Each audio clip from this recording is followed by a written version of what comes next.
Hey everyone, it's Ms. Robolino coming in. I want to go ahead and quickly go over today's lesson over the 7 principles inside of the Texas government unit.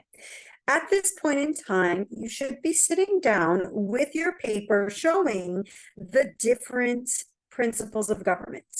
We have had most of them or all of them are vocabulary terms that we went over. So I'm just going to quickly read through them. Popular sovereignty, limited government, separation of powers, checks and balances, federalism, republicanism, individual rights. So now that we have gone through all 7, what I am asking you to do is for you to write down a few things inside. Okay, so look for at least 2 things to fill in for your definition, and then you will go ahead and either 1, write something to help you remember the principle, and 2, draw a set of pictures or 1 picture to help you remember it. Please be sure to remember that there is an assignment on Canvas that you do need to complete that is a grade. Okay. So we're going to go ahead and start off with our first principle. Our first principle is federalism. If you remember, federalism is the sharing of powers between the national government and the state government. For example, the national government would be the United States of America, and the state government in our case would be Texas. In that atonement, we're starting to see that the national government or the federal government is the law of the land. However, states are allowed to have their own laws as long as they do not go against the national government. For example, voting for women. Women are allowed to vote. That means the state of Texas cannot change their laws to take away women's right to vote. So Texas may go ahead and create laws that would go ahead and do anything else as long as it doesn't go against what the national government says. For example, maybe Texas wants to go ahead and close their state parks at 8 o'clock instead of 9 o'clock. They can go ahead and create a law and close those at their particular times. They can also go ahead and determine where to put a stop light or a stop sign. They do not need permission from the federal government to do so. I hope this kind of makes sense. So, federalism is the division of power between the federal government and the state government. So what you start to see is this line of power going up and down vertically. So you have the federal government here on the top, and everything trickles down. What that means is federalism is the sharing of power. That means when the federal government is on top, the state government cannot do anything to change the laws of the land. They must work within the laws of the land. And everything else that the federal government doesn't say, that's where the states get to determine and decide. So our next one is limited government. Remember, there are 2 jobs inside of limited government. You see that one of the first jobs of limited government is going to be to limit the government's power, to make sure that the government does not gain so much power where rights of the people are taken away. The second job that a limited government has is to protect the rights of the people. And it achieves these 2 jobs with the written powers of the Constitution. A Constitution says what a government can and cannot do and lists the rights of the people. We are going to go through those rights when we get to the Bill of Rights. So, our next principle is individual rights. These are rights that cannot be taken away from people, such as the right to life, the right to freedom, and the right to pursue happiness. which means you have the right to be able to move around the United States. You have a right to be able to say no. You have a right to have fun.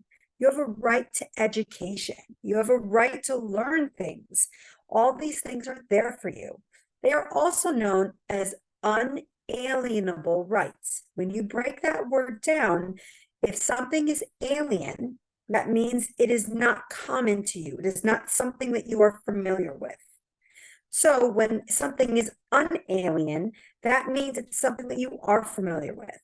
So something that is given to you at birth. So the Constitution protects these rights. And these rights are going to be things like, for example, freedom of speech. Okay, so the Bill of Rights lists this. They are rights that the people have no matter what. Now, our next principle is going to be, so sorry for the technical difficulties, popular sovereignty. I broke this down yesterday, so let's break it down again. Popular means that when majority of the people are going to go ahead and have a similar view. So we could all say that pizza is a popular food that most people like and eat. Sovereignty comes from the word sovereign. Sovereign means to rule. So if you break down the word, it means people rule, which means the people will go ahead and decide how they wish to be ruled. In the United States, we choose republicanism. In England, they choose a constitutional monarchy. However, in other areas, there are other types of governments. But again, sometimes these are chosen by the people, and other times they are not chosen by the people, which means popular sovereignty is not being given to them. So remember, popular sovereignty, break the word down. People are the source of the power inside the government. They give the consent to be governed, okay? So when you think about the preamble, which is basically the introduction to our Constitution, we the people, we are saying we the people have decided to create a government where everyone is equal and that the powers inside our government are separated to limit the power and prevent a monarchy or a dictatorship from coming in. So just remember, popular sovereignty, which means the people will choose how things are run. Our third to last is going to be republicanism. We talked about this in class with our vocabulary. Republicanism, if you think of the word representative, we go ahead and we choose our representatives to speak our will. Think about how absolutely ghastly it would be if every single person had to vote in the United States. Nothing would be achieved and nothing would be done. It would take forever. Now, this may have worked in ancient Greece, but rights were limited and only men were allowed to go ahead and vote, and men with land. So it was not as many people in the pot. But in the United States, a variety of people can go ahead and vote and choose their representatives. So think about the student government inside of Wood Creek Junior High.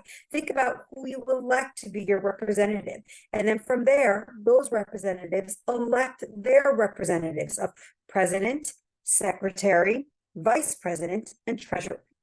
So if you remember, instead of taking part directly, just think about how long it would take for things and bills to be done if over the millions and millions of people had to vote. We choose these representatives to go ahead and do our will, to do our bidding. Examples would be like mayors, senators, governors, okay, and others particular judges. They will go ahead and make these decisions for us. And if we do not like them, we do not need to re-vote for them, which means we can go ahead and change the person in charge. So when you think republicanism, think representative, think voting. Now, finishing up with our last two, we have separation of powers. Separation of powers means when a particular government is broken up into two or more branches to prevent one particular branch from becoming too powerful. Think about the monarchies we have learned in the past. A monarchy is one branch, which is the king or queen. They decide everything. They decide who is guilty. They decide who is innocent. They decide what gets paid, what gets done, and they decide how the country is run, which usually left very little money for the people, leaving a lot of poverty, and only the friends of the king to go ahead and reap those rewards. So separation of powers inside of our country is broken down into three branches: the legislative branch, the executive branch, and the judicial branch. You are responsible to know these branches. Please make sure that you know what they are for, what they do, and who makes up these departments. So the division of power into threes. Now we don't do two, because if we did two, there'd be a tie. If you have three, it's always going to be a tiebreaker. When we move on, we're going to take a look at the judicial branch. Their responsibility is to interpret the nation's laws. They interpret these laws inside of the court system. The United States has different courts, okay? And it is made up by judges. The Supreme Court of the United States has 9 justices. Remember those odd numbers. We can't have even, because we can't have a tie.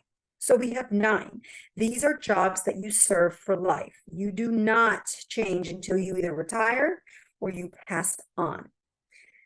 Texas has something very similar. We also have a judicial system. Our judicial system, if you think about it, Law and Order, the TV show, okay, that is an example of the judicial branch at work. So when you take a look at Texas, we also have 9 justices. Their responsibility is to handle cases inside the Texas courts, things that we may be familiar with, okay, such as theft, murder, other things like law cases where you can sue someone for particular reasons, okay, injury. So remember, the judicial system, J for judge, they judge the laws in the court systems. So our legislative branch, they create the laws. In Texas, we see this inside of our branches. So in this case, if we were to go back, taking a look at the legislative branch, I don't know why it went out this way. Okay, so the legislative branch, if you can kind of see here. So sorry, the internet is just a little iffy, and I do apologize for the slowness. So the legislative branch, their job is to make the laws. They pass bills, they create them. Texas has one, and so does the United States. Their responsibility is to create new laws. But again, it is made up of 2 different branches. You have the Senate, which is 2 people from every single state in the United States. And then you have the House of Representatives, which are representatives based by population. So inside of Texas, we see that we have 31 members, and that is based off of the different counties. And from there, we also have state representatives, which are going to be based off of the population. We have 150 members. From there, they create laws that are passed. There are many laws that have passed into 2024 that we are going to be seeing that is going to change. If we were to go back and take a look at our last branch, the executive branch, we will see that the executive branch is made up of the people that execute the laws. They are meant to represent the people, such as the President of the United States for the United States. And then we also see for Texas, that's going to be the governor. In the United States, it is the responsibility for the president to carry out the nation's laws. And he does this with the vice president and his secretaries, his presidential cabinet. So he elects these people, and all together they work together to run the country. Similar, inside of Texas, we have a governor, and the governor works with also a lieutenant governor, the attorney general, school board, as well as the other agencies that go ahead and run Texas. The governor and the president are the least powerful people inside of governments. They are limited entirely, and our country created this to make sure that they do not become tyrants, which is what our founding fathers have went through with the king. So it's the responsibility to oversee the state agencies. They do not tell them what to do, they just oversee them. So that is our branches. So to understand our last principle, which is going to be checks and balances. The checks and balances are going to be focusing on how one branch stops the other branch from gaining too much power. So when you take a look at this legislative branch, take a look at how large this is. This is known as the People's House. You have the Senate, which houses 2 senators from every single state, and the House of Representatives, which is based on population from each area. We have over 400 representatives. Together, they are 2 houses, which is the vocabulary word bicameral, which means they make up our legislative branch, which is to make the laws, L for laws. So these laws cannot be overdone by states. The states, again, with that federalism, they cannot go against what these laws have created. As mentioned before, like voting for women, the state of Texas or any other state cannot take those laws away. So when we kind of take a look at this, we will see that this will take a long time. Many laws never come to be. They're known as bills. And you could see kind of all through this that 100 people, 2/3 have to agree. Same thing with the House of Representatives.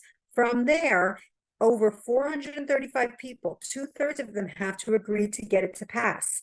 Then it goes to the next house, and the same thing has to happen. It can take months or even years for a bill to become a law. Now, checks and balances is our last one. This is where each branch stops another branch from becoming too powerful. Each branch has a job and they must stay in their job. So checks and balances, again, is where each branch of government has the power to check or limit the actions of the other 2.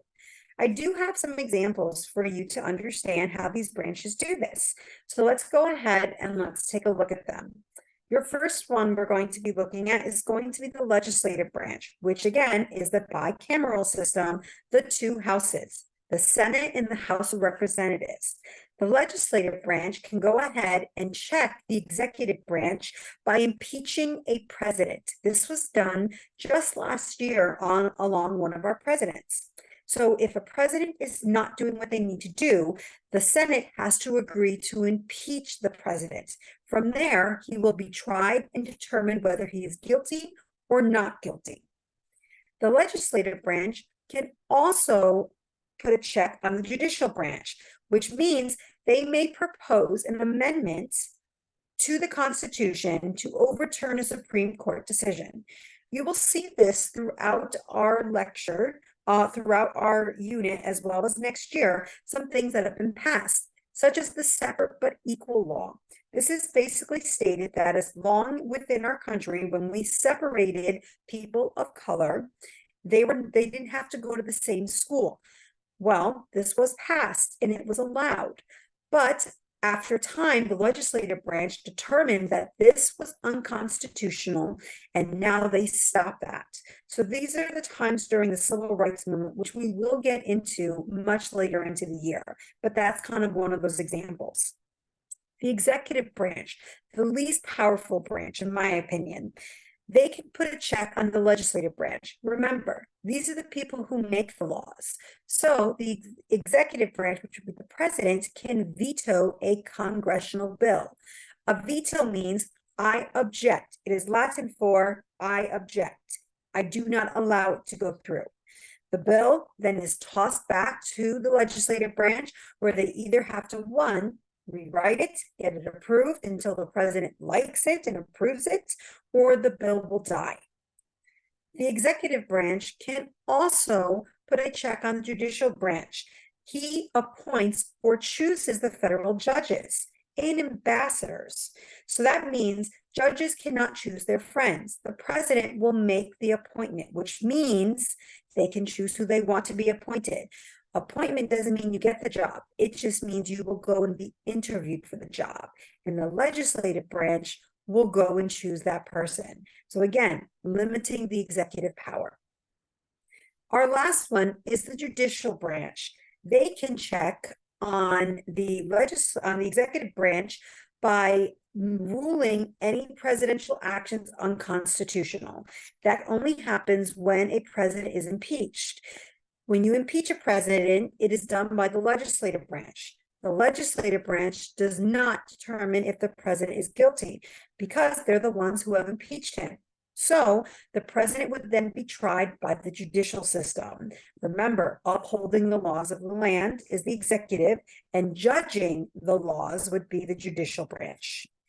The judicial branch can also put a check on the legislative branch.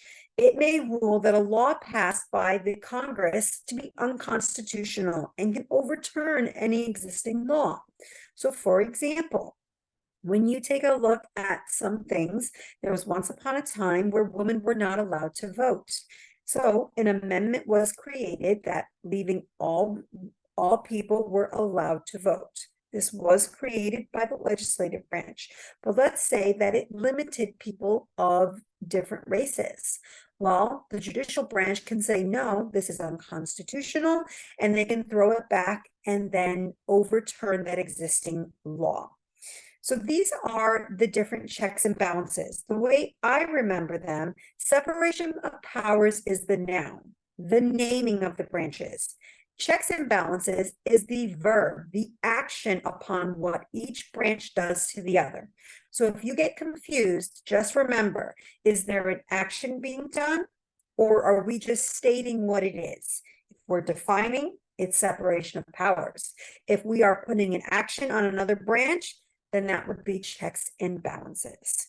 So these are our seven principles. We will go over this on Monday, but I just kind of wanted to make sure you understand what's going on. We will continue this. Please remember to go on to Canvas, complete your processing, and don't forget to write your definition and draw a picture or so on and so forth. I will see you Wednesday. Thank you.